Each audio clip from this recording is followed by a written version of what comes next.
It is a big day indeed in Sri Lankan politics. The island nation reconvened its parliament earlier today as the country is now finding some sort of way out from its snowballing economic as well as political crisis. Sri Lanka's Finance Minister Ali Sabri made a statement on the state of the economy in parliament, where he highlighted the worst economic crisis that the country is currently facing. Remember, Colombo needs to pay $51 billion in external debt. Sabri expressed hopelessness in the resolution of the current crisis as he said that it will take years to pull back from this crisis. He further suggested that it's up to the political leaders to either find an end to the plight or drag it on for more years. Other parliamentarians shared their views on Twitter that the parliament proceedings are not being broadcast as there is no internet connectivity. With a range of issues to resolve, the proceedings in parliament will be held for 3 days from today, and all eyes will be on the no-confidence motion to be tabled by the opposition. This, even as Sri Lanka's Padujana Perumuna has conceptually agreed to a national consensus government. Another issue is, of course, the resignation of Mahinda Rajapaksa, who is serving as the current Prime Minister and who is also the elder brother of the President, Gotabaya Rajapaksa. Parliamentarian Basil Rajapaksa was earlier reported saying that the Prime Minister Mahinda Rajapaksa must decide to step down from his position. The stepping down may come in consideration of the requests made by the chief prelates of the 3 chapters. However, if this happens and the party leaders committee calls for nominations for the position of Prime Minister, the SLPP will not nominate anyone else except Mahinda Rajapaksa. Another crucial test for the government and the opposition is the election of a new deputy speaker.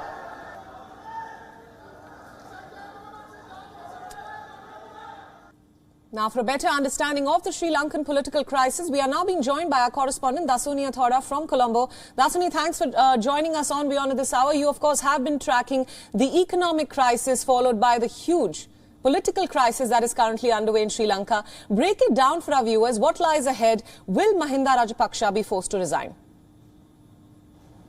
Well, hello, good morning, Priyanka. Yes, well, the parliament session started off quite rocky this morning, provided that, strangely enough, the official accounts of the parliament websites as well as the social media accounts were not telecasting the live. And from what we know so far from internal sources at the parliament, there appears to be an internet issue that has prevented many individuals from directly accessing the parliament sessions. Nevertheless, starting off today, we did see the finance minister explaining the current situation, and some startling statistics were given out where it was confirmed that Sri Lanka's current foreign reserves are actually below $50 million US, which is quite low, and which will mean that Sri Lanka desperately needs to reach out to more countries in the coming days immediately to even export fuel, gas, and even commodities. Now, coming back to the elephant in the room, a lot of people, the entire nation is actually watching to see what will happen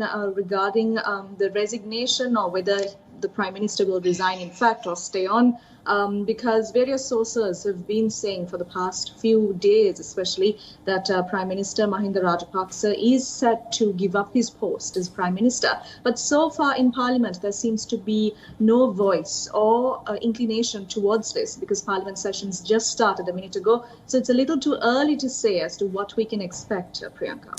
Right, absolutely. Dasuni, just to follow up to that, whenever such a crisis happens in other country, the question that begs to be asked is, what is the choice for the voter? What is the choice for the people of Sri Lanka as of now, even if the current government puts down or resigns rather?